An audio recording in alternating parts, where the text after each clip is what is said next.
자, 댓글 컨텐츠 한번 가보도록 하겠습니다. 영상 제목, 개인의 가처분 중위소득은 세계 21위입니다. 21위 소득으로 GDP 세계 12위 국가에서 살고 있다는 말입니다. 라는 영상이 달린 댓글입니다. 이 말은 뭐냐면 우리가 이제 가지 능력에 비해서 좀 소비 수준이 굉장히 높아요. 우리나라가 개개인이 돈 쓰는 소비 능력은 전 세계에서 거의 탑 클래스예요. 근데 우리나라 사람들은 그거 몰라. 우리나라 사람들 솔직히 말해서 버는 거에 비해서 많이 쓴다는 거. 이 말은 뭐냐면 심지어는 버는 거 이상으로 오버해서 쓰는 사람도 있다는 겁니다. 한번 생각해봐. 우리나라 가계빚이 왜 많을까? 카드빚이 왜 많을까요? 그 리볼빙 사인빚이 왜 나올까? 리볼빙은 여러분 집 사가지고 많이 나오겠습니까? 뭐야, 우리나라가 가계빚 상당수가 주택인 건 맞는데요. 주택 말고도 많이 있어요. 그리고 신용카드로 한 거는 보통은 주택이 아니라 다른 거겠죠. 이제 소비재겠죠, 소비재. 그 사람들이 소비재에 돈을 무지하게 많이 쓴다는 거예요. 우리나라 사람들 못 느끼는데, 우리나라 사람들이 구매력이나 어떤 소비 그 능력은 전 세계에서 거의 손에 꼽을 정도예요. 이건 외국 사람도 놀랄 정도야. 일본 사람들 말할 것도 없고. 일본 사람들 한국 사람 보고 뭐라고 얘기하는지 아세요?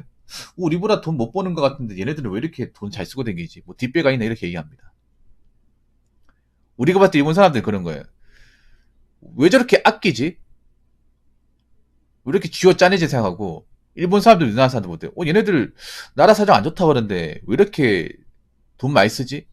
명품 가진 사람도 많고, 자동차 가진 사람도 많고, 세단도 무지하게 많네. 세단 연비 안 좋은데. 이렇게 얘기합니다. 근데 이게 비단 일본이 우리나라 볼 때만 그런 게 아니라 다른 나라 사람들, 우리나라 사람들 볼 때도 그런 얘기예요. 유럽 사람들이 우리나라 사람들 보면 뭐라 얘기하는지 아십니까? 아니, 한국 사람들 돈 잘 나가나 봐. 좋은 물건 많이 하고 다니고. 야, 차 진짜 많네. 저런 차 몰려면 비쌀 텐데. 우리나라는 경차밖에 없는데 여기 왜 이렇게 세단이 많냐? 배기장 큰 차 엄청 많네. 이런 얘기 합니다. 근데 여러분, 우리나라 현실을 보면 알잖아. 우리나라 사람들 그렇게 많이 벌지 않아요. 많이 벌지 않습니다. 이게 12위라고 해서 엄청 높게 보면 안 되는 게, 여러분 한 12위에서 30위권 나라 있죠. GDP 12위에 30위 고만고만합니다, 여러분. GDP 순위 보시면 이게 12위라 하더라도 한 5위권 나라하고 비교해보면 거의 배 차이 납니다. 한 1위에서 한 5, 6위까지는요, 차이가 어마어마하고요. 엄청나게 높고, 그 밑에 나라는 고만고만합니다. 정말 찌끔찌끔 차이 나요, GDP가.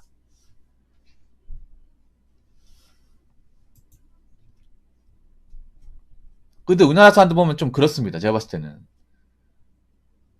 정말 필요해서 소비를 하면 문제가 없겠지. 정말 필요한데 돈을 쓰면. 근데 필요하지 않은데 돈을 쓴다는 거예요.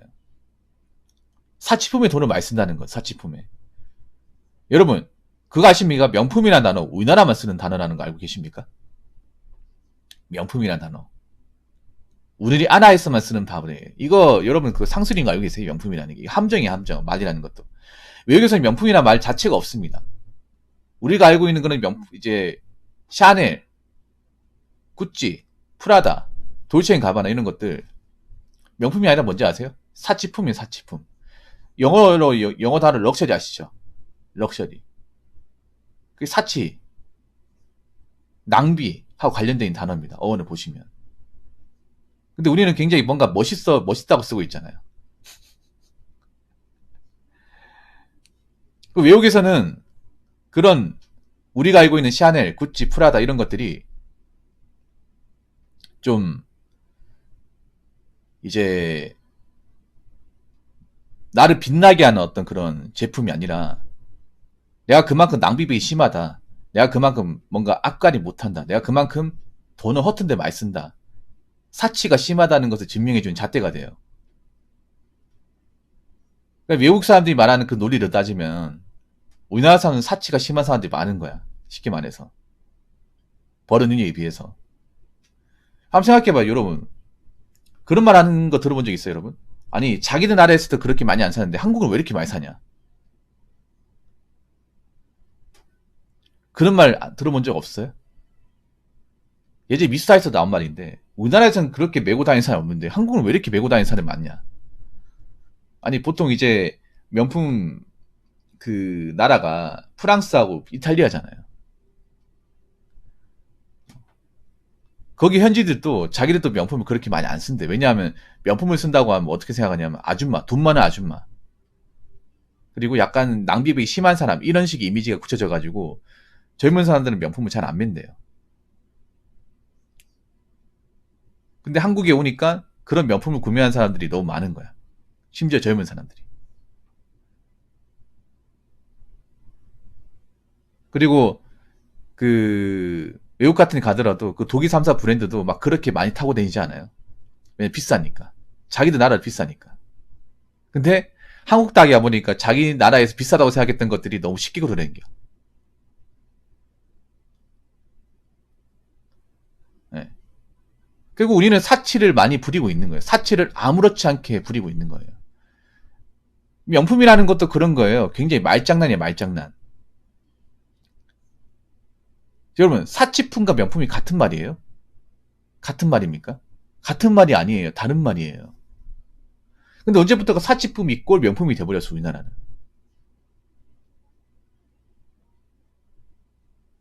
근데 내가 봤을 때는 그렇습니다. 아무리 그래봐야 그냥 낭비가 심한 사람이야. 나중에 이제 경제가 안 좋아지고 이제 그런 걸로 이제 사치품에 돈을 많이 쓴 사람들 힘들어지면 이제 드러나겠죠.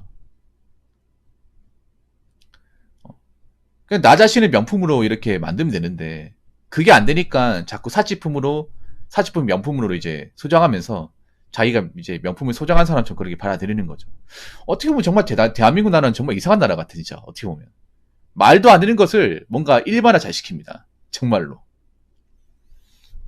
자, 댓글 한번 읽어보도록 하겠습니다. 근주자적, 금묵자적, 맹모상처진교, 조금은 다른 뜻을 가진 이 두 말은 비슷한 가르침을 줍니다. 바로 주의 환경의 중요함이죠. 주위를 둘러보세요. 그리고 그 수준을 판단해 보세요. 그 환경과 수준이 당신의 수준인 겁니다. 돈을 잘 벌고 잘난 사람들은 더 잘난 사람들이 둘러싸여 이 순간에도 엄청나게 노력하며 전투적인 삶을 살고 있습니다. 남이 가진 것은 부럽고 남이 하고 있는 노력은 동일하게 하고 계신 게 맞나요? 생각보다 사람들 개개인의 인지한 노력의 정도가 엄청나게 다릅니다. 내가 최선의 노력이라고 생각하고 있는 100% 노력이 남에게는 30, 40% 노력일 수도 있습니다. 유년 시절 학교에서 몇 등이셨나요? 현재 월급이 상위 몇 %세요? 혹은 자산이 상위 몇 %이신가요? 어느 한 가지 이루신 게 없다면 당신은 제대로 된 노력을 하신 적이 없는 겁니다. 그리고 그 결과가 현재 위치인 거고요. 이런 현실직시 이후 붕어님이 말하는 메타인지를 추가적으로 하여 내 삶의 패턴을 정하고 노력하신다면 모두도 나은 삶, 더 충실한 삶이 가능할 겁니다. 라고 적어졌습니다. 근데 이렇게 얘기하면 지금 한국 사람들은 욕으로 받아들여요. 그러면 돈 없는 사람은 BMW 타지 말라는 거야? 그럼 서민들은 루이비통도 못 사는 거야? 이렇게 발악을 합니다. 그러니까 이런 말 지금 좋은 말이잖아. 이 댓글 적으신 게 좋은 말인데 지금 한국 사람들 지금 제정신이 아닌 사람들이 많아서 메타인지 못하는 사람이 많아서 뭔가 자기들이 기분 나쁜 욕으로 받아들여요.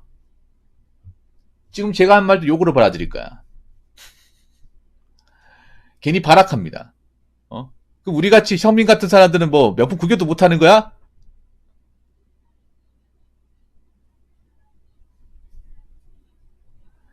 자, 근죽자적, 근묵자하고 좀 비슷한 말인데요.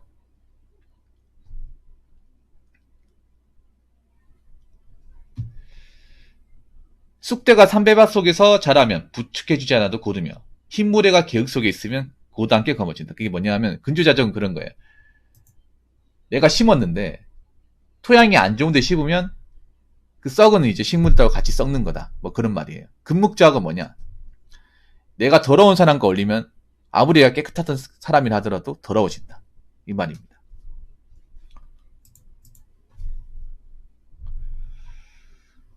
아무튼 여러분 잘 들으세요.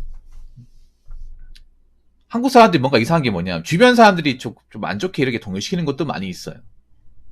그리고 지금 제가 봤을 때 그래. 서민들은 지금 그런 사치품을 쓰면 안 돼요. 엄밀히 따지면 안 써도 됩니다. 근데 서민들이 사치품을 더 많이 씁니다. 더 많이 써. 그러다 보니까 푸어족이 증가한 거예요. 여러분, 돈 많은 사람이 사치품을 쓰면 왜 푸어족이 많이 붙을까? 돈 없는 사람이, 가지면 안 되는 사람이 무리해서 가지고 하다 보니까 푸어족이 된 거잖아요.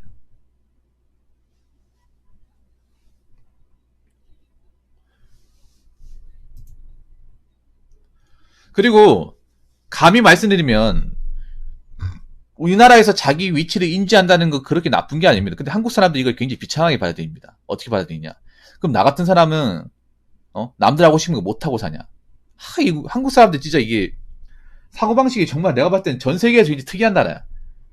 남들이 하는 걸 내가 못하면 불행하다. 남들이 먹는 거 내가 못 먹으면 불행하다. 남들이 가문에 내가 못 보면 불행하다. 남들이 본 여가 내가 못 보면 불행하다. 남들이 가진 어떤 패션 아이템 내가 못하면 불행하다. 근데 그렇게 따라해서 불행한 건데 그냥 다름을 인정하면 안 되나? 다름을 받아들이면 안 될까요? 그러면 딴 나라는 왜 우리처럼 안 할까요? 여러분 우리처럼 이렇게 뭔가 개나 소나 이렇게 뭔가 이렇게 없는 사람도 남들 하는 거 위시하면서 따라하는 사람이 많겠습니까? 아니면 적을까요? 여러분 이렇게 뭔가 트렌드에 민감한 나라는 한중인이나 이런 동북아 나라밖에 없어요. 우리나라 유독 심해. 그러면서 자기 자신을 굉장히 갉아먹고 있어요. 제가 봤을 땐 그렇습니다. 자기 위치를 판단하는 건 정말 중요해요. 자기가 지금 대한민국에서 얼마나 자산을 모았는지, 그 자산이 대한민국에서 소득분위가 어느 정도 되는지, 그리고 내가 지금 나이에서 얼마 정도 돈을 벌고 있고 얼마 정도 돈을 모았는지, 그게 지금 대한민국 평균으로 치면 어느 정도 되는지, 그거를 가늠할 줄 아는 게 정말 중요합니다. 그게 바로 메타인지죠. 메타인지 정확하게 할 줄 알면 내가 뭘 하면 되고 뭘 하면 안 되는지를 알 수 있어요. 제가 봤을 때는 지금 명품을 자신있게 구매할 수 있는 사람은 없어요. 여자분들 중에. 남자도 지금 비싼 외제차를 쉽게 구입할 수 있는 사람은 없어요.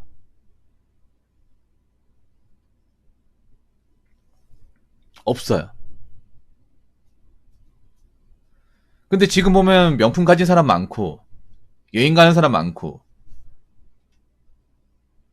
세단같이 좀 비싼 차량 모르는 사람 많잖아요. 그 말은 뭐냐면 좀 다르게 말하면 메타인지 못하는 사람이 많은 거예요. 한국 사람들은 아직도 그렇게 생각해. 저런 비싼 물건을 가지고 있어. 아, 저 사람 능력이 좋구나. 아니면 비싼 자동차를 타고 다니면 아, 저 사람 돈 많이 벌겠구나. 이렇게 생각을 해. 근데 저게 그런 거지. 돈이 없는데 할부로 샀다. 당장 버는 돈이 없는데 카드를 긁었다. 이런 생각 안 하는 거죠. 근데 상당수는 그렇게 사고 있다는 거예요. 여러분 국산차도 요즘에 현금으로 사는 사람이 없다는 거 알고 계십니까? 거의 없어요, 여러분. 근데 최근에 자동차 구매가 예약 취소가 많이 됐잖아요. 왜 많이 됐냐면 최근에 그 금리가 오르면서 금리 인상이 됐잖아요. 캐피탈까지 영향을 주면서 원래 이제 할부로 차를 당연하게 구매했던 사람들이 금리가 겁나니까 취소한 거거든요. 그만큼 차를 할부로 구매했던 사람들이 많은 거예요. 현금으로 구매하는 게 아니라. 현금으로 구매했으면 뭐 금리가 오르든 말든 신경 안 썼겠죠. 솔직히 말해서. 안 그래요? 원래 차를 현금으로 구매한 사람은 금리가 오르든 말든 날 바 아니야. 근데 금리에 왔다 갔다 영향을 주고 구매까지 취소하는 건 뭐냐? 그만큼 자동차를 현금 없이 할부로 구매하려고 했던 사람이 많은 거예요. 엄청 많은 거야 이게. 국산차도 엄청 많은 거예요. 외제차는 말할 것도 없고. 결국 본인이 메타인지 못한 것 때문에 삶이 힘들어지고 심의 나락으로 가는 거죠. 올라오지 못하고. 결국 이 메타이지 못한 삶이 나중에는 더 좀 안 좋은 미래를 다가오게 만들 수 있다는 거. 괜찮습니다. 이제는 앞으로 시간이 지나면 메타인지를 하기 싫어도 할 수밖에 없을 겁니다. 왜냐하면 앞으로 상황이 안 좋아지거든요. 저렇게 뭔가 벌려놓은 사람들 앞으로 살기 허덕일 겁니다. 뭔가 자기 능력도 안 되는데 카드 끌고 할부 끌고 해서 못 갚은 분들, 해결 안 되는 분들이 얼마나 힘들게 사는지를 보게 된다면 알아서 메타인지하게 될 거예요. 그렇기 때문에 여러분 나중에 정말 바닥 기어다니지 않으려면 지금부터라도 본인 위치 아시고 본인 위치에 맞는 행동 하시기 바라겠습니다. 자, 이상으로 세 번째 썰 마치도록 하겠습니다.